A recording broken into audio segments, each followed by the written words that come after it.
आपके गांव का कोई आदमी अगर आपको सड़क पर रिक्शा चलाते हुए दिख जाए, सर बात करना पसंद नहीं करोगे? और स्पेशली अगर चार दोस्त आपके साथ हैं, नजर फेर करके आप चले जाओगे। है दोस्त मजाक उड़ाएंगे तुम्हारे गांव का, तुम्हारे रिक्शे वाले तुम जानते हो। लेकिन पता चल गया कि आपके गांव का कोई आईपीएस बन के आपके शहर में पोस्टिंग हुआ है, चार दोस्तों को ले करके जाओगे, अरे मेरे गाँव के हैं, मेरे भैया भैया नहीं है लेकिन रिश्ता निकलवा लेंगे, भैया मेरे फूफा के लड़के की ये है, जाओगे भैया हम आपके वहाँ पड़ोसी पीछे रहते थे, आपने बचपन में 2 दिन थाप भी लगाया था हमको, हम वही हैं, हाँ वही जो चड्डी में घूमते थे, हाँ वही वही। कामयाब हो जाओ, दुनिया भर के लोग दोस्ती करने के लिए हाथ जोड़ करके आएंगे, लेकिन निकम्मे नक्कारे रहोगे, अपने दोस्त भी छोड़कर चले जाएंगे। दुनिया में कोई भी बड़े लक्ष्य को हासिल करने के लिए 2 सबसे बड़ी बाधा होती है, एक तो आपका दोस्त, दूसरा आपका रिश्तेदार। गिरने के बाद सबसे अच्छी चीज ये होती है कि गिरने का डर खत्म हो जाता है। नया आदमी सिगरेट के नशे में कैसे पड़ता है, दारू के नशे में कैसे पड़ता है, पड़वाने वाला कौन होता है? दोस्ती तो होते हैं। ऐसा आदमी कभी नहीं आता जिससे आप नफरत करते हो, जो आपका दुश्मन है, जिसको आप जानते ही नहीं हो। सारा नशेड़ी भंगेड़ी अगर कोई बनता है तो दोस्तों की वजह से बनते हैं। आज तेरे भाई का बर्थडे है, एक पैग लगा ले, अरे भाई भाई बोल के बर्थडे में आपको नरक में ठेल दिया। वो मुश्किलें हमेशा टेस्ट लेने के लिए आती है सर, मुश्किलों का कोई रोल नहीं होता है। हनुमान जी के सामने वो जो राक्षसी आई, वो मुश्किलों तो थी, टेस्ट में पास हो गए, आगे चले गए। लोगों के मजाक उड़ने का डर तब तक है जब तक लोगों ने मजाक उड़ाया नहीं, उड़वा लो ना। ये भी मैटर करता है कि हमारी मनस्थिति के साथ साथ सामने वाले की मनस्थिति कैसी है। अगर सामने वाले की मनस्थिति गड़बड़ है तो फिर शब्दों का, वाक्य का, बातों का, अर्थ का अनर्थ निकल जाता है। जैसे आपने कई बार देखा होगा अपने घरों में, पापा घर पर आए बहुत गुस्से में, तो जब गुस्से में मम्मी ने देख लिया कि पापा बहुत गुस्से में है, उस वक्त मम्मी हो जाएगी शांत, मम्मी बहुत प्यार से ट्रीट करेगी, बढ़िया बढ़िया चीज सामने पेश करेगी, पापा बहुत गुस्से में है। और कभी अगर देख लिया कि पापा बड़े खुश मूड में है और मम्मी गुस्से में है, तो उस वक्त पापा का रवैया बदल जाता है। तो मतलब जब हम बातचीत कर रहे होते हैं, जब हम किसी से संवाद वाद विवाद कर रहे होते हैं, तो हमें एक चीज समझना बहुत जरूरी है कि सामने वाले की करंट टाइम में मनस्थिति कैसी है, करंट टाइम में उसका मूड कैसा है। अब एक और एग्जांपल आपको समझाता हूं। हम सेल्स में बेसिकली एक अक्सर गलती करते हैं। मान लो एक आदमी है, ऑफिस पहुंचा है और सुबह सुबह ही बॉस से उसको डांट मिल गई, तुमने कमा ठीक काम नहीं करते हो। अब उसी टाइम आप बीइंग अ सेल्स पर्सन उसको कॉल करते हो कि आपके पास एक नया प्रोडक्ट लॉन्च हुआ है, उससे वो दिखाने के लिए, उसके लिए मीटिंग आप उससे बुक करना चाहते हो। आप अगर उसको फोन करोगे, उस वक्त उसका रिएक्शन कैसा होगा? ऑफ कोर्स हो सकता है वो मना कर दे, या हो सकता है चिढ़ के मना कर दे, या हो सकता है आपको कुछ बुरा भला भी सुना दे, है तुम अपने प्रोडक्ट के पीछे लगे रहते हो, तुमको कोई काम धंधा नहीं, आएंगे दोबारा से फोन मत करना। हो सकता है ऐसा सुनने को मिल जाए। अब जरा सिचुएशन को थोड़ा और आगे बढ़ाते हैं। सुबह से लेकर के शाम हो गया, उस आदमी जिसको अपने बॉस से डांट लगी थी, शाम को 4 बजे बॉस अपने कैबिन में उसको बुलाता है और बॉस उससे सॉरी बोलता है कि मैंने गलत किया तुमको इस काम के लिए सुना के लिए भैया, दरअसल तुम्हारी कोई गलती तो थी ही नहीं। और उसके काम के लिए उसको और अप्रिशिएट करता है, उसको और थैंक यू बोलता है, 4 लोगों के सामने ले जाकर के उसको और शाबाशी देता है। अब उसका मूड अच्छा हो गया उस टाइम पे।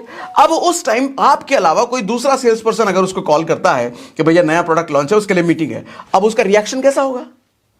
अब उसका रिएक्शन भैया बहुत बढ़िया हो सकता है कि तुरंत ऑफिस से निकलते बोले हाँ हाँ मिलो मिलो, देखेंगे क्या प्रोडक्ट है नहीं है। तो मैं आपको समझाना ये चाह रहा हूं कि आदमी का मूड ना दिन भर में 6 बार बदलता है। कभी भी आपके सामने जो वाद विवाद होता है, आपके बाद सामने जो बात आदमी करता है, उस चीज के पीछे उसकी मनसा, उस चीज के पीछे उसकी मनस्थिति हमेशा समझने की कोशिश करना। कभी कंफ्यूजन में नहीं होगे, कभी गलत स्टेप नहीं लोगे, कभी गलत धारणा अपने मन में किसी के लिए नहीं बनाओगे। और अगर सेल्स में हो तो ये तो सबसे ज्यादा इंपॉर्टेंट है। कभी प्रोस्पेक्ट के लिए, कभी क्लाइंट के लिए, कभी अपलाइन के लिए, कभी डाउनलाइन के लिए, कभी किसी के लिए, कभी किसी के लिए, घर में कभी दोस्त के लिए, कभी भाई के लिए, कभी पिता के लिए, कभी मम्मी के लिए। अक्सर ये गलती हम करते हैं। हम ना सामने वाले की मनसा समझते हैं, हम ना सामने वाले की मनस्थिति समझते हैं। मनसा मतलब उसका इंटेंशन, मनस्थिति मतलब उसकी करंट टाइम में परिस्थिति कैसी, उसका मूड कैसा है। ये अगर समझने की कोशिश हम करें तो हम कभी कंफ्यूजन में नहीं जाएंगे। ठीक है, नंबर 1 पॉइंट ये था समझाने का मेरा आपको। इसके साथ साथ एक और चीज मैटर करती है कि हम किस तरह के शब्दों का इस्तेमाल करते हैं, हमारा कहने का तरीका यानी कि टोन कैसा होता है, हमारे बोलने की स्पीड कैसी है। कई बार कुछ लोग आप देखते हो कि बहुत तेज बोल, आधी बात समझेगा, आधी बात समझ पाओगे, आधी नहीं समझ पाओगे। आधी उनकी बात हवा में निकल जाती है। और हम किस समय पर उससे बात कर रहे हैं। जैसे भी मैंने एग्जांपल लिया, उसका मूड खराब था, उस टाइम पे सेल्स कॉल किया तो खराब हो गया ना काम। इसी तरीके से मान लो कोई आदमी 9 बजे सो के उठता है और आपने 8 बजे उसको सेल्स कॉल कर दिया अपॉइंटमेंट फिक्सिंग के लिए, किसी चीज के लिए, कोई मीटिंग के लिए। 9 बजे सो के उठता है, आपने 8 बजे उसको कॉल कर दिया, उसकी नींद खराब कर दी, आपको टाइम मिलेगा? आपका काम होगा? ऑफ कोर्स नॉट, आपने उसकी नींद खराब करी है। लेकिन अगर दोपहर के टाइम में जब वो खाली है, जब उसका मूड अच्छा है, कॉफी पीते हुए उस टाइम पे आपका फोन गया, खेल बदल जाएगा। फिर किस समय आप उससे बात कर रहे हो, किस समय, बात करने की टाइमिंग बड़ी इंपॉर्टेंट है। यह भी मैटर करता है कि सामने वाला हमारे लिए अपने मन में कैसी परसेप्शन रखता है। अक्सर हम एक चीज देखने को मिलता है कि हमारा अगर पास रिकॉर्ड अच्छा है, अच्छा नहीं है, मान ले सोसाइटी में अगर ऐसा है कि यह आदमी हमेशा झगड़ालू है, हमेशा ऊट पटांग बात करता रहता है, किसी को उसको सुना देता है, फिर उसकी बात की वैल्यू, उसकी बात का तवज्जो कम हो जाता है। लोग उसकी बात को फिर ऐसे ही लेते हैं, ऐसे ही है, फालतू आदमी है। लेकिन कोई आदमी हमेशा सीरियस रहता है, सिर्फ उतना ही बोलता है जितनी जरूरत हो, और उसकी बातें हमेशा सही होती हैं। चाहे वो फ्यूचर के लिए प्रेडिक्ट करे या पास्ट को लेके, करंट को लेके, किसी भी चीज पर मशवरा अगर दे, किसी पर बात कर अगर अपना टिप्पणी दे, तो उसकी बात सही होती है। फिर उसकी बात को लोग सीरियस लेते हैं, उसकी बात को लोग गौर से सुनते समझते हैं। साथ में यह भी मैटर करता है कि भैया किस जगह पर बात हो रही है, लोकेशन क्या है, नहीं मैटर करता। 4 लोगों के सामने अगर शाबाशी दी, सर अकेले में किसी को शाबाशी दी, कितना फर्क पड़ेगा? बहुत ज्यादा फर्क पड़ता है। अगर आपने अकेले में किसी को शाबाशी दी, ठीक है, उसको अच्छा फील होगा। लेकिन अगर 4 लोगों के सामने उसको शाबाशी दी, फिर तो भैया वो गदगद हो जाता है। इसी तरीके से अकेले में आपने 4 बात किसी को सुना दिया बुरा भला, हो सकता है वो सुन ले, हो सकता है वो बर्दाश्त कर ले, अगर आप उसके लिए मैटर करते हो, आप अगर उसके बॉस हो या दोस्त हो या कुछ अच्छा रिलेशन आपका रहा है, तो हो सकता है वो सुन ले। लेकिन अगर 4 लोगों के सामने आपने उल्टा पुल्टा सुना दिया, फिर खेल हो सकता है वो ईगो पे ले जाए, फिर खेल हो सकता है सारा खेल ही बदल जाए। किस जगह पर बोल रहे हो, किसके सामने बोल रहे हो, और क्यों बोल रहे हो, और कैसे बोल रहे हो, और कब बोल रहे हो, किस समय बोल रहे हो, ये सारी चीजें इंपॉर्टेंट होती हैं बात करने में, बोलने में। ठीक है, आज मैं कुछ आपको 6-7 ऐसे पॉइंटर्स देने वाला हूं। उन पॉइंटर्स का ख्याल आपको हमेशा रखना चाहिए, स्पेशली जब आप ऐसे काम में हो जहां पर आपकी बात का वजन होना चाहिए। आपकी बात से आपका धंधा चलता है, आपका काम चलता है, आपकी रोजी रोटी आपके बात की वजह से चलती है। फिर तो उन पॉइंटर्स का ख्याल आपको जरूर रखना चाहिए, जो पॉइंटर्स अभी आपको मैं बताने वाला हूं। देखो, भाषा एक ऐसी चीज है ना, ये विचारों को ट्रांसफर करने का माध्यम होता है भाषा। आप अपने विचार, अपने थॉट्स, अपनी बातों को किसी के सामने रख सकते हो भाषा के माध्यम से। तो भाषा का सही इस्तेमाल, भाषा का दुरुस्त इस्तेमाल, ये आपको आना ही चाहिए। और कहते हैं कि भाषा एक थाली की तरह होता है, और हमारे शब्द, हमारी बातें उस थाली में रखे भोजन की तरह होती है। कोई भी इंसान थाली को नहीं खाता, उसमें रखे भोजन को खाता है।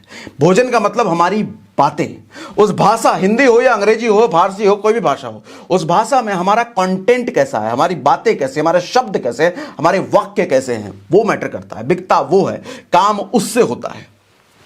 ठीक है, जैसे एक एग्जांपल अगर आपको दूं, मान लो आप एक सेल्स प्रोफेशनल हो और मान लो कंप्यूटर बेचते हो, और किसी सरकारी ऑफिस में आप जाते हो।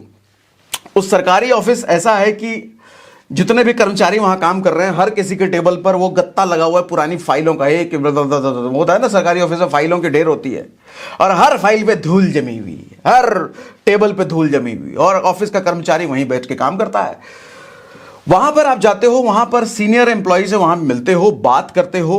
आपको बेचना कंप्यूटर है, और आप उसको कुछ इस तरीके से समझाते हो कि अगर आप यहां पर कंप्यूटर लगवा लेते हो तो आपकी सबसे पहले तो ये फाइलों की जो गड्डी है ये हट जाएगी, ये सारा फाइल आपके कंप्यूटर के अंदर घुस जाएगा।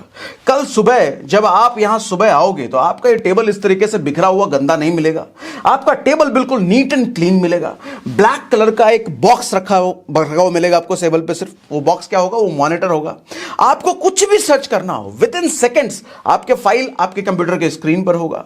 यानी कि जो समय आपको लगता था पहले धूल झाड़ने में फिर फाइल को ढूंढने में, वो समय बचेगा। कल को आप इरिटेट होते थे वो फाइल को ढूंढने में, धूल हटाने में, वो इरिटेशन आपका बचेगा, आपका मूड अच्छा रहेगा, ऑफिस साफ रहेगा, आपकी प्रोडक्टिविटी बढ़ जाएगी।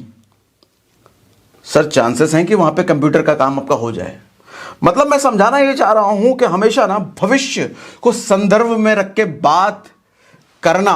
अगर आप सेल्स में हो, अगर आप कुछ बेचने के इरादे से कहीं जाते हो, हमेशा भविष्य को संदर्भ में रख के बात करो, हमेशा फ्यूचर को सेंटर पॉइंट बना के बात करो। और फ्यूचर को जब आप बात करो तो कुछ इस तरीके से बात करो कि आपकी बातें वीडियो के माध्यम से उसके दिमाग तक पहुंचे, उसकी बातों उसके दिमाग को हिट करे वीडियो के माध्यम से। जैसे मैंने अभी बात कर रहा था, मैं ब्लैक कलर का डब्बा, उसके ब्लैक कलर का कंप्यूटर उसके टेबल पे रखा हुआ है, टेबल क्लीन, फाइलों का गट्टा, मैंने जब बात करी तो ये सब जब मैं बात बोल रहा हूं आपके दिमाग में जरूर ये सब इमेज बन रहा होगा। यानी कि अगर मैं इन चीजों की इमेज क्रिएट करवा पा रहा हूं और ये वीडियो के माध्यम से, मतलब ये इमेजेस की सीक्वेंस, वीडियो क्या होता है, इमेजेस का सीक्वेंस ही होता है ना। अगर मैं आपके दिमाग तक ये चीजें पहुंचा पा रहा हूं तो मतलब मैंने अपना काम कर दिया। अब मेरा चांसेस बहुत ज्यादा है कि मेरा काम हो जाए। सर कुछ भी बेचना हो, किसी से भी बात अपनी मनवानी हो, चाहे पिता से मनवानी हो, चाहे पत्नी से बात मनवानी हो, चाहे अपने बेटे से मनवानी हो, चाहे दोस्त से मनवानी हो, चाहे कस्टमर से मनवानी हो, चाहे बॉस से मनवानी हो, चाहे अपने एम्प्लॉय से मनवानी हो, बात करने का संदर्भ भविष्य में लेके जाने की आदत डाल दो। सर कुछ भी, आपको अगर पापा से अपने मोबाइल चाहिए तो क्या बात करोगे? मोबाइल लेंगे तो ऐसा वैसा, आपकी सोसाइटी में इज्जत बढ़ेगी, मैं ये वाला काम कर पाऊंगा, जल्दी हो जाएगा, आपका बेटा परफॉर्म अच्छा कर पाएगा, आपके बेटे के नंबर स्कूल में आएंगे, मेरा जो टॉपिक ये सब मिलता है मैं गूगल पे फट से सीख लूंगा, उसको यूट्यूब पे देख लूंगा। फ्यूचर दिखाता है वो बच्चा, तब जाके उसको मोबाइल मिल जाता है। नहीं, भविष्य का संदर्भ और भविष्य दिखाने की कला वीडियो के माध्यम से रखो। मतलब वीडियो नहीं मोबाइल में वीडियो दिखाना है, वीडियो मतलब आपकी बातों, आपके शब्द, आपके वाक्य ऐसे होने चाहिए कि सामने वाले के दिमाग में वीडियो क्रिएट हो जाए, काम हो जाता है। फिर देखो होता यह है कि आप लोगों के इच्छा के खिलाफ, अगर मान लो आप बॉस हो, आप अपलाइन हो, तो आप लोगों से कई बार जबरदस्ती काम करवा लेते हो, आप कई बार अपनी बात मनवा लेते हो, ऐसा आपको लगता है। लेकिन लोगों की राय आप तब तक नहीं बदल सकते हो जब तक आपके विचार उसके विचारों से मैच न कर जाएं। देखो मैं समझाना ये चाह रहा हूं कि एक अच्छा गुरु वही होता है जो अपने विद्यार्थी में पढ़ने की इच्छा पैदा कर दे। एक अच्छा गुरु वही होता है जो अपने विद्यार्थी में पढ़ने की इच्छा पैदा कर दे, क्योंकि अगर उसने इच्छा पैदा कर दिया तो विद्यार्थी तो पढ़ अपने आप लेता है। दुनिया का कोई भी गुरु अपने विद्यार्थी को ज्ञानी नहीं बना सकता तब तक जब तक उसके विद्यार्थी में सीखने की इच्छा पैदा ना हो। द्रोणाचार्य सेम टाइम पर कौरवों को भी सिखा रहे थे, पांडवों को भी सिखा रहे थे।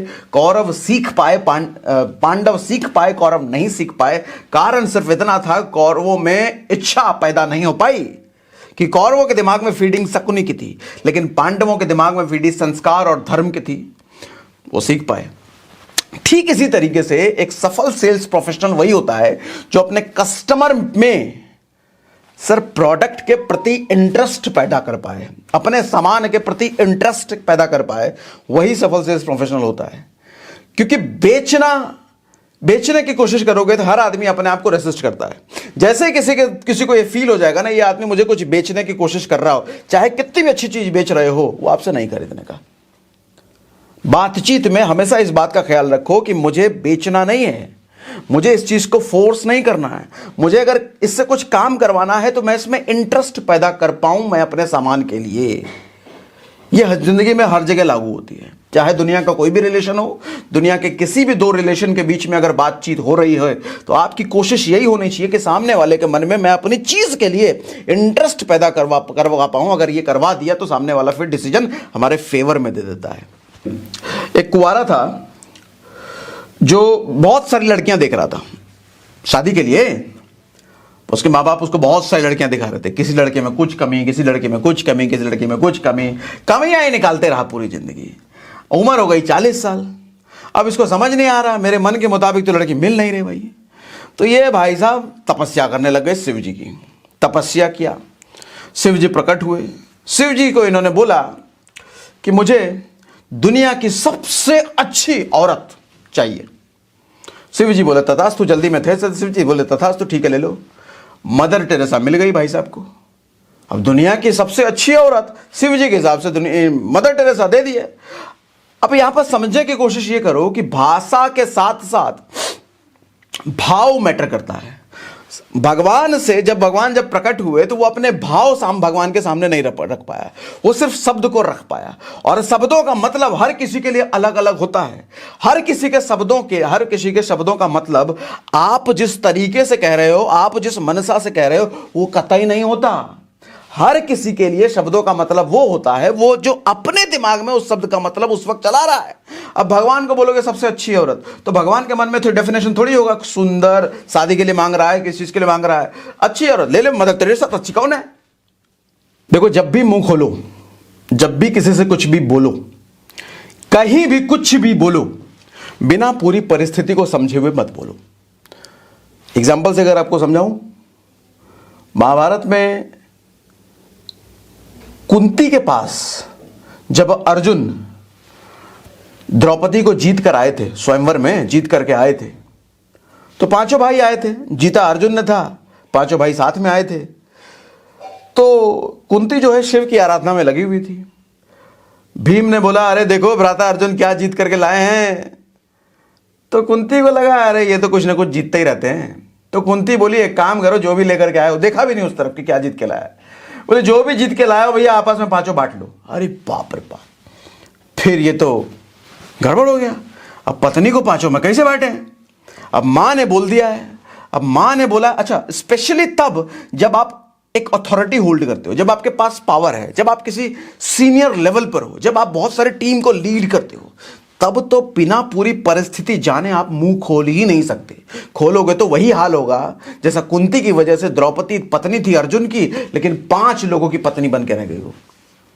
और उसकी वजह से द्रौपदी को पूरी जिंदगी पता नहीं कितनी चीजें सुननी पड़ी कि 5 लोगों की पत्नी, 5 लोगों के साथ ये औरत रहती है। बहुत कुछ, पूरी जिंदगी प्रताड़ना सुननी पड़ी, बस इस एक चीज की वजह से। पूरी परिस्थिति को जाने बिना कभी भी मुंह नहीं खोलना। और वैसे भी कहते भी हैं, मुंह का काम पार्ट टाइम में होता है, ये दुकान का काम फुल टाइम में होता है, और ये दिमाग का काम ओवर टाइम में होता है। हमारे पास मुंह एक है, कान 2 हैं, और दिमाग के लिए तो इतना बड़ा पूरा एरिया दिया है। सबसे ज्यादा रोल इसका है, उसके बाद इसका है, और उससे भी कम इसका है। आप तब कुछ नहीं सीखते जब आप बोल रहे होते हो, आप तब ही सीखते हो जब आप चुप रह करके सुन रहे होते हो। यस, मुंह का काम पार्ट टाइम का है, ये ना भूलना। और जब भी ये पार्ट टाइम में भी जब अग्रेसिव हो, जब काम में उतरे, तो पूरी परिस्थिति जाने बिना नहीं बोलना है, ठीक है। Next, don't make it complicated. अक्सर 2 लोगों के साथ डिस्कशन में आप देखोगे, किसी भी तरह का डिस्कशन हो, चाहे सेल्स में हो, नॉन सेल्स में हो, अक्सर 2 लोगों के डिस्कशन में आप देखोगे छोटी छोटी बातों पे कई बार विवाद हो जाता है। बहुत छोटी बातों पे, वो इतनी छोटी बात होती है कि हम किसी को बता भी नहीं सकते कि मैं उससे इस बात पे लड़ के आया हूं, इतनी छोटी बात। और अक्सर हम सामने वाले की बात को, अगर हमारे लिए चीज नया है, हमारे लिए काम नया है, तो हम बड़ा टेंशन में आ जाते हैं। अरे बाप रे बाप, हमको कैसे बोल दिया। जैसे मम्मी, मान लो 2 भाई घर में हैं, और बड़े भाई को बोल दिया, अरे जाओ जरा सब्जी लेकर के आओ, तो बड़का बोलेगा हमको कैसे बोल दिया, छोटका यहां बैठा वो उसको बोलो।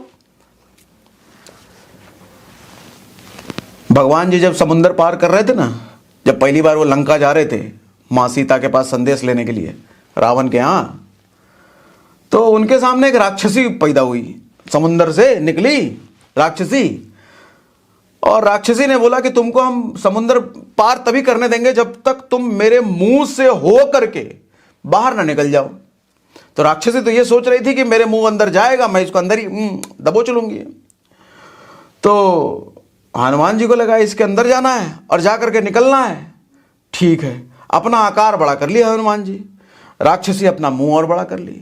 हनुमान जी और अपने आप को बड़ा कर लिए, राक्षसी अपने आप को और बड़ा कर ली। हनुमान जी और बड़ा बड़ा बड़ा बड़ा बड़ा बड़ा बड़ा करते चले गए, राक्षसी भी उसी हिसाब से अपना मुंह बड़ा करती चली गई।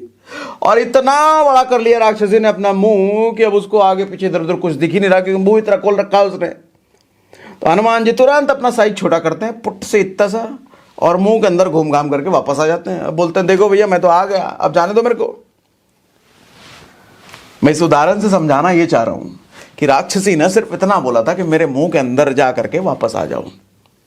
हम और आप अगर उस जगह पर होते तो इस टेंशन में आ जाते, इसी टेंशन में हम रह जाते, भैया इसके मुंह के अंदर जाएंगे तो तुमको छोड़ेगी नहीं, बड़ा विदा हो गया, बड़ा टेंशन वाला बात हो गया, अब होगा कैसे, इससे लड़ जाए, इससे युद्ध करे, क्या करें। लेकिन वो हनुमान जी थे, बुद्धि लगाए, बोले बस इतना सा बात, मुंह के अंदर जाके निकलना ना, ठीक है ऐसे कर लेते हैं। सर विवाद कई बार सिर्फ इस वजह से खत्म हो जाते हैं कि एज इट इज वर्ड को अगर हम इंप्लीमेंट कर दें। हर शब्द का मतलब जरूरी नहीं है, हर काम का मतलब जरूरी नहीं है कि कॉम्प्लिकेटेड हो।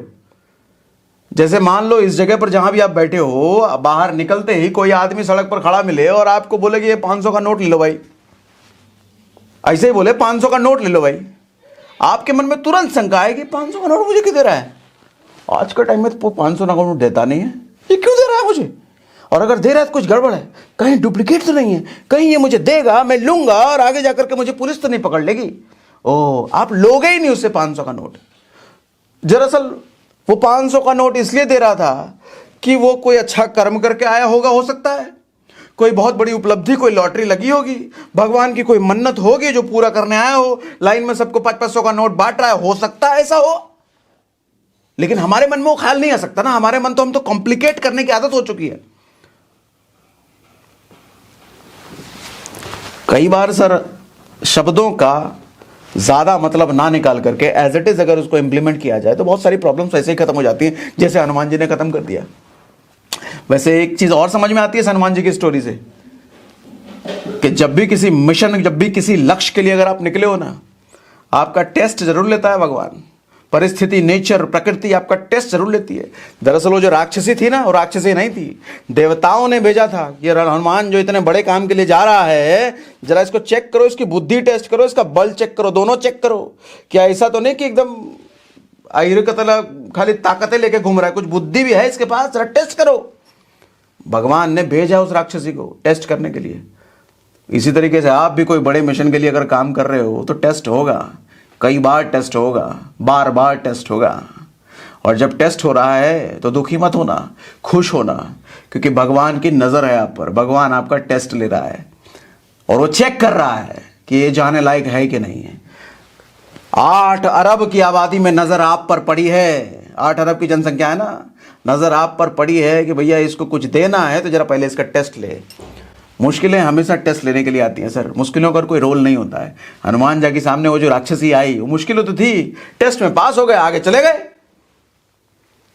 बड़ी उपलब्धि कभी भी टेस्ट के बिना नहीं मिलती, कभी भी नहीं मिलती।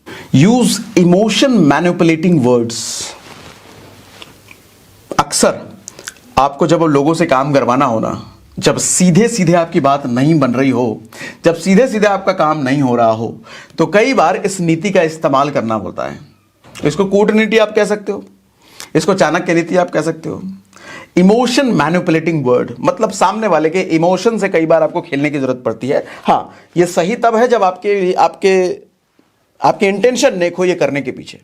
जैसे महाभारत में दुर्योधन अक्सर इस चीज का इस्तेमाल क्या करता था, वो जब भीम से युद्ध हो रहा था, लड़ाई कर रहा था, तो प्रतियोगिता जब हो रही थी, प्रतियोगिता थी हेल्दी कंपटीशन, जब पहली बार पांडव हस्तिनापुर में एंटर कर रहे थे ना, तो चेक करने के लिए कि गुरु द्रोणाचार्य के आश्रम में कौन बढ़िया अच्छा ज़्यादा शिक्षा लेकर के आया है, इसके लिए एक हेल्दी कंपटीशन रखते हैं, हेल्दी कंपटीशन। और उस हेल्दी कंपटीशन का रूल था कि कोई गुस्से में नहीं लड़ेगा एक दूसरे से। हाँ, हेल्दी कंपटीशन है ना, किसी को गुस्सा आ जाए, गुस्से में मारपीट नहीं कर सकता, गुस्से में मारपीट करेगा तो बाहर निकल दिया जाएगा कान पकड़ करके। दुर्योधन भीम से हारने लग गया, भीम दिए जा रहा, हाँ प्यार में दिए जा रहा, वो प्रतियोगिता थी।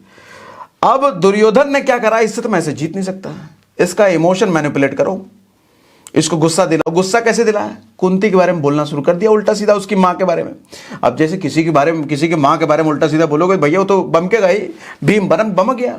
भीम जब बम का, तो अभी तो प्यार मोहब्बत से प्रतियोगिता में मर रहा था, लेकिन जब बम का तो एकदम धड़म धड़म धड़म धड़म दिए जा रहा था। बाकी सारे देखने वालों को लग गया, अरे तो बहुत सीरियसली मार रहा है, ये तो मर जाएगा दुर्योधन से। तुरंत हॉर्न बजाया गया और बोला भीम है, गड़बड़ कर रहे हो, निकालो इसको, भीम को बाहर। दुर्योधन जीत गया, भीम हार गया। इसी तरीके से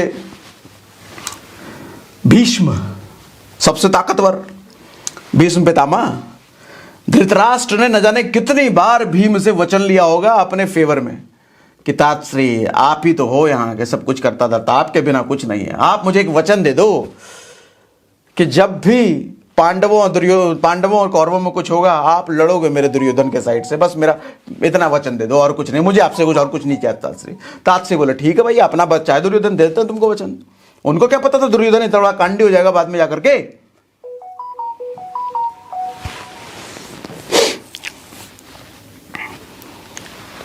दोस्तों में अक्सर नहीं होता है, तू मेरा दोस्त नहीं है, भाई नहीं है, बात नहीं मानेगा।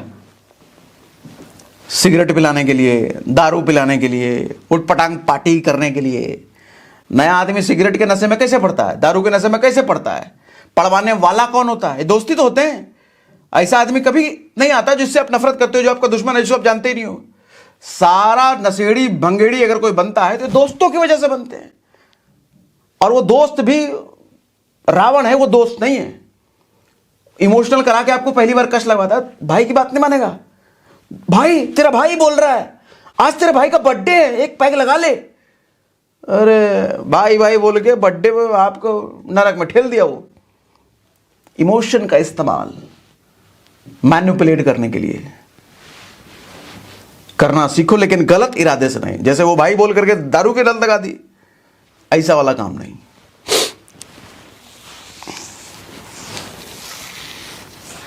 Point number 6, practice you speaking.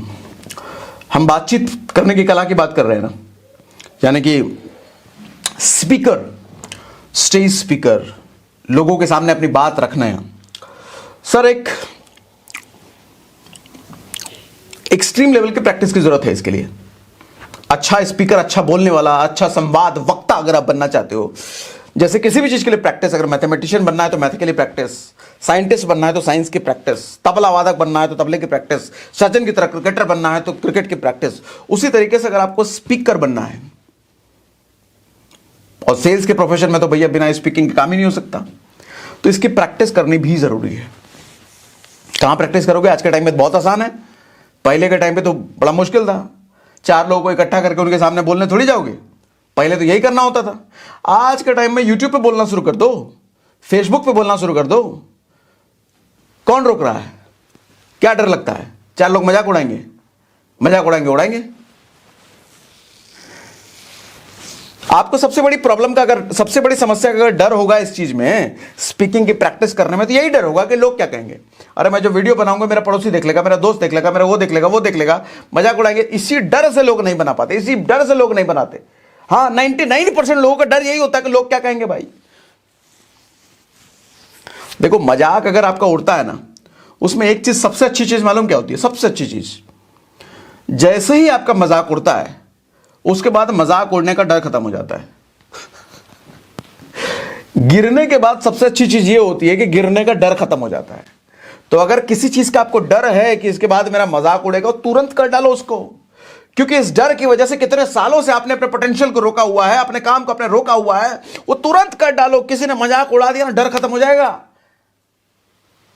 जैसे बच्चे को थप्पड़ से डर तभी तक लगता है जब तक उसको थप्पड़ पड़ा ना हो। आपने देखा होगा ना, कई बार घरों में ऐसा माहौल होता है कि बच्चा मां से डरना बंद कर देता है, क्योंकि मां उसको रोज थप्पड़ पे थप्पड़। अब बाप से थोड़ा डरता है बच्चा। क्यों? बाप से क्यों डरता है? कि बाप ने कभी थक्कड़ लगाया नहीं है, बाप की बातों बाप आंख से डरा देता है। अब बाप से वो इसलिए डर रहा है कि थप्पड़ कहीं पड़ ना जाए। बाप से भी अगर 4-5 थप्पड़ उसको पड़ने लग गया ना, तो फिर बाप से भी डर खत्म हो जाएगा, हो सकता है। सर, लोगों के मजाक उड़ने का डर तब तक है जब तक लोगों ने मजाक उड़ाया नहीं। उड़वा लो ना, स्पीकर बन जाओगे, इतनी बड़ी उपलब्धि, उड़वा लो, क्या जा रहा है? वैसे भी किसी भी लक्ष्य को हासिल करने के लिए ना सबसे बड़ी बाधा जो जिंदगी में होती है वो दो होती हैं। ध्यान से सुनना जो कह रहा हूं, दुनिया में कोई भी बड़े लक्ष्य को हासिल करने के लिए दो सबसे बड़ी बाधा होती है। एक तो आपका दोस्त, दूसरा आपका रिश्तेदार। यही सबसे बड़ी बाधा होती है, क्योंकि मजाक उड़ाने का डर भी तो यहीं से होता है। अनजान आदमी कुछ भी बोले उससे क्या मतलब। इसलिए एक और सत्य बताता हूं आपको, ये जितने भी महान लोग दुनिया में होते हैं ना, उनके दोस्त होते ही नहीं है। दोस्त होते हैं तो काम के बस ऐसे ही होते हैं, हल्के फुल्के वाले। हाँ, अरे एग्जाम्पल दूं आपको, भगवान श्री कृष्ण का कौन सा दोस्त आपने देखा है एकदम लंगोटिया, हमेशा साथ में रहता था उनके, जहां भी चल रहा है कृष्ण जा रहे हैं, अकेले जाते थे, वो दोस्ती नहीं था। अब्दुल कलाम आजाद का कौन सा एकदम क्लोज मित्र, फास्ट फ्रेंड आपको याद है बताओ? सुभाष चंद्र बोस का कौन सा आपको फास्ट फ्रेंड याद है बताओ? महात्मा गांधी का कौन फास्ट फ्रेंड आपको याद है बताओ? एलॉन मस्क का कौन फास्ट फ्रेंड याद है आपको बताओ? जेफ बेजोस का कौन फास्ट फ्रेंड याद है आपको बताओ? भगत सिंह का कौन फास्ट फ्रेंड आपको याद है बताओ? सर, ये जो फास्ट फ्रेंड वाला कॉन्सेप्ट है ना, दोस्त वाला कॉन्सेप्ट है ना, ये तब तक ही होता है जब आदमी एवरेज है। लेकिन जैसे ही वो अपने आप को एवरेज से निकल के महान लोगों की कैटेगरी में लेके जाना शुरू कर देता है ना सर, उसका तेज इतना प्रताप प्रचंड होने लग जाता है, इतनी गर्मी उसकी बातों से, उसके शरीर से उत्पन्न होने लग जाती है कि उस गर्मी को मैच करने के लिए कोई दोस्त आसपास टिकता ही नहीं है। वो आपसे अलग होने लग जाएंगे, उनको आपकी बातें समझ में नहीं आएगी, उनको आप पागल दिखने लग जाओगे, उनको आपका बिहेवियर अजीब लगने लग जाएगा, वो छोड़ देंगे आपको, अलग हो जाएंगे, भाग जाएंगे। इसका मतलब समझो, आप तरक्की कर रहे हो, ऊपर जा रहे हो। किसी भी महान आदमी का दोस्त नहीं होता। दोस्त होता है तो नाम आदमी का नाम का होता है। दोस्त एवरेज लोगों के होते हैं। और डर उसी का आपको है, ये क्या बोलेगा, क्या बोलेगा यार।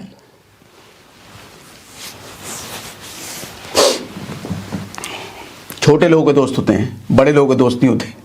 बड़े लोगों के सिर्फ मतलब के दोस्त होते हैं। कुछ काम करवाना है, अरे जरा सिफारिश लगवाओ अंबानी से, जरा मोदी जी को कुछ काम करवाना है, सिफारिश लगवाओ। फिर वहां पे हाथ जोड़ते हुए लोग आते हैं। अरे जब कामयाबी हासिल हो जाती है ना, तो दुनिया आपसे दोस्ती करने के लिए आएगी अपने मतलब के लिए। लेकिन अगर आप कामयाब नहीं हो तो अच्छे दोस्त भी, अपने दोस्त भी छोड़कर चले जाते हैं।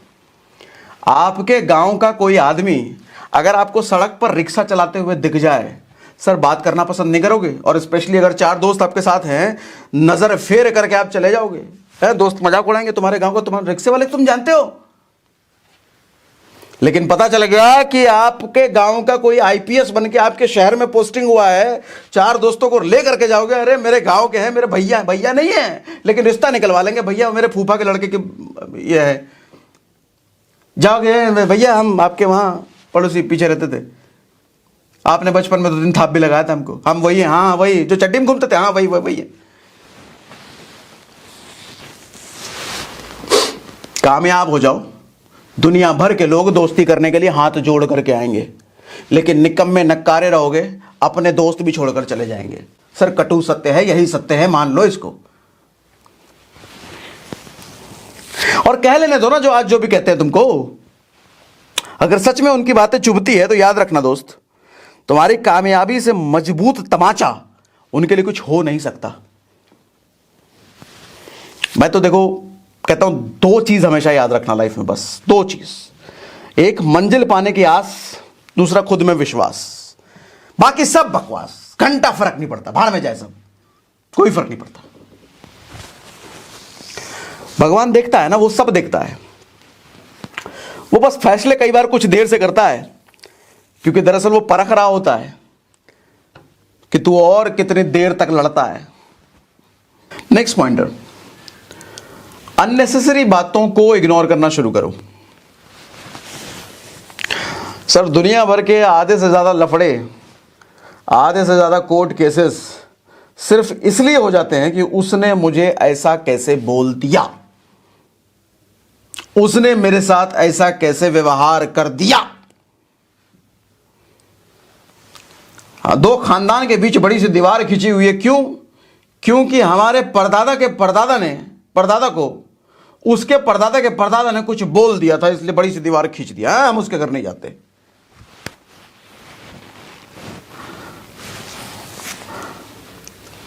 सर जब इरादा समंदर लांघने का हो ना, तो नदियों की लंबाई नहीं नापा करते, जब इरादा समंदर से लड़ने का होना तो नदियों की बातों को बुरा नहीं माना करते, उनको इग्नोर करते हैं और कुछ नहीं, आगे बढ़ जाते हैं। जब सूरज की रोशनी धरती पर पड़ती है ना, तो जितने भी लोगों के घर में दिया बाती सब जल रहा होता है, सूरज उनको बुझाने नहीं आता, लोग खुद ही उस दिया बाती को बुझा देते हैं। अरे भैया सूरज की रोशनी आ गई, इससे प्रचंड और कौन। इसी तरीके से आपको अगर कई बार यह लगता होगा कि उसने मेरे को यह बोल दिया और उसने सुन लिया, वो क्या सोचेगा, इसने मुझे यह बोल दिया। सर इसकी परवाह तभी तक है, वो आदमी इसकी परवाह तभी तक करेगा जब तक आप कुछ हो नहीं। जिस दिन आपका लेवल इतना बड़ा हो गया, इतने बड़े आदमी आप बन गए हो, कोई आदमी आपको कुछ बोल रहा है ना और आपको दूसरे वो भी समझ जाए अरे फालतू आदमी उसको बोल रहा है। कोई मोदी जी की बुराई करे, मोदी जी चार गाली दे मोदी जी को, सुनने वाला भी कहेगा है तू तो यहीं गाली दे सकता है, मोदी की बात मोदी के सामने तो थोड़ी बोलवाएगा कुछ। ऐसा सूरज बनो, ऐसा सूरज। जब आपकी रोशनी लोगों तक पहुंचे, जब आपका प्रचंड रूप लोगों तक पहुंचे, तो कहने वाले आपस में एक दूसरे को निपटा दें, आपको कुछ करने की जरूरत ना पड़े। अभी कुछ दिनों पहले मैं एक इंटरव्यू देख रहा था सोनू निगम का, आपकी अदालत, वो रजत शर्मा वाला होता है ना, तो कई सारे सवाल जवाब वो कर रहा था, रजत शर्मा जो करते हैं। तो सोनू निगम से एक सवाल ये किया था कि आपने अजान के बारे में बोल दिया था कि सुबह सुबह जो अजान पड़ता है उससे मेरी नींद खराब हो जाती है। तो सोनू निगम ने बड़े अच्छे से जवाब दिया कि मैंने किसी धर्म स्पेसिफिक नहीं किया था, उसका जो भी तर्क रहा हो अच्छे से उसने समझा दिया कि ना मैंने हिंदू को टारगेट किया ना मुसलमान को टारगेट किया, ऐसा कुछ भी नहीं था, मेरा इंटेंशन कुछ और था, वो उसने बताया। तो इसी बीच रजत शर्मा ने कहा था कि मिका का भी आप पर कमेंट आया था कि उसने बोला था कि अपना घर बदल लो। तो सोनू निगम का रिएक्शन क्या था मालूम? कौन मिका, ये कौन है? जनता हंसने लग गई, जनता हो। दरअसल ऐसा नहीं कि वो मिका को नहीं जानता होगा, इग्नोर मार दिया। दरअसल उसने बता दिया ये वर्ड बोल के कौन मिका, कि मिका की औकात नहीं मेरे सामने कुछ ऐसा। सोनू निगम ने बता दिया।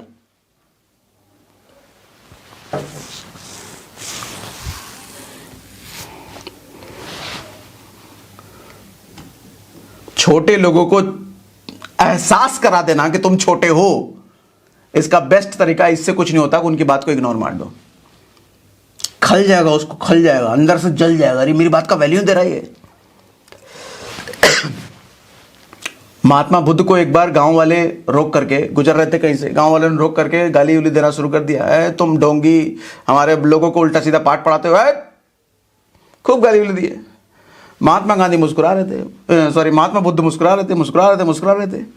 तो ये जो लोग गाली दे रहे थे टेंशन में आके गाली देते थे, अरे कैसा आदमी है, हम इतना इसको गाली दे रहे हैं, मुस्कुराए जा रहा है। करे काहे मुस्कुरा रहे हो भाई, तुमको गाली उली समझ में नहीं आ रहा है क्या, दूसरे भाषा में दें गाली तुमको? तो महात्मा बुद्ध बोले कि तुम्हारे घर में अगर कोई गेस्ट आता है और वो गेस्ट को तुम मिठाई ऑफर करते हो और वो गेस्ट मिठाई नहीं लेता है तो तुम क्या करोगे? बोले मिठाई रख लेंगे अपने पास, और क्या, वो नहीं लेगा तो। बोले इसी तरह कि तुम मुझे अपशब्द जो कह रहे हो वो मैंने एक्सेप्ट नहीं किया, तो किसके पास गया वो अपशब्द? इतना सुनते ही लोगों की आंखें फट गई, पैर में गिर गए, अरे भाई बहुत बड़ा आदमी लग रहा है, तो ज्ञानी आदमी है, बहुत की बात कर दी इसने। आदमी चरणों में गिर जाएगा, किलस कर मर जाएगा, इग्नोर मार दो। कौन है मैटर करता है, कौन बोल रहा है, बोलने वाला निकम्मा नकारा कोई ऐसे इग्नोर। देखो मुकेश अंबानी जैसा आदमी कभी किसी की बुराई नहीं करेगा, फुर्सत ही नहीं है, इतना काम है उसको। भैया भारत का सबसे अमीर आदमी है, उसको वर्ल्ड का सबसे अमीर आदमी, कितना कुछ लक्ष्य लेकर के काम कर रहा है, वो इधर उधर की बातों पे ध्यान देगा, साइड मारो, इग्नोर मारो। नेक्स्ट पॉइंटर, लोगों की नाक को कभी परमानेंट मत लिया करो। ये सेल्स प्रोफेशन में देखो बहुत काम आता है।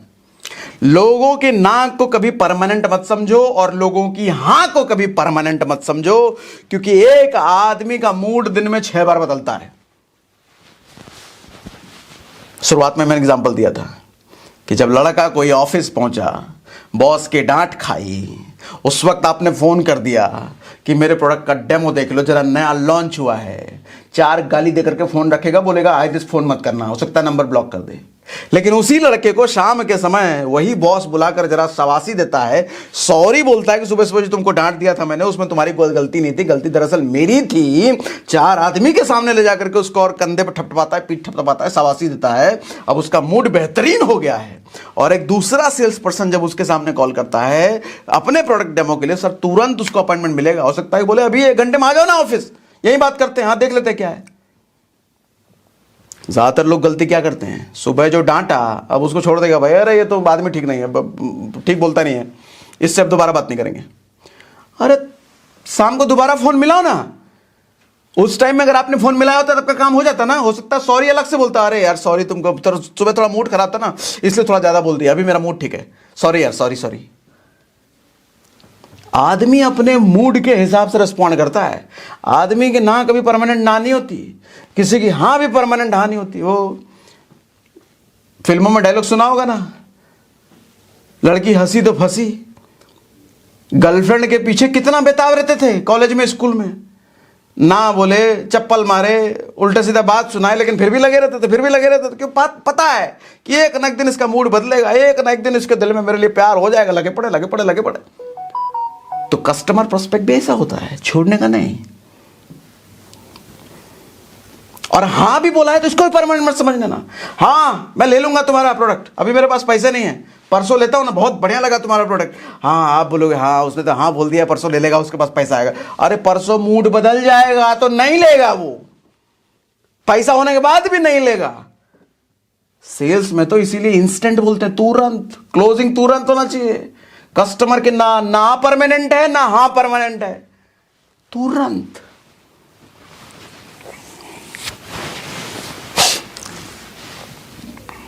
एक आदमी को चिट्ठी मिली कि संता तुम्हारी बेटी मर गई। वो टेंशन में आ गया, 100 माले पे खड़ा था, वहीं से कूद लगा दिया। जब वो गिरते 50वीं माले तक आया तो उसको ख्याल आया, अरे मेरी तो शादी नहीं हुई अभी तक। My God. जब और गिर रहा था, बोला शादी नहीं हुई तो बेटी कहां से हुई।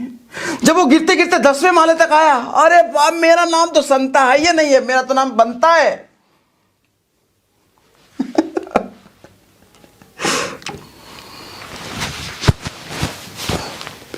टाइमिंग का खेल है सर, किस समय बोला गया हो, सब टाइमिंग का खेल है।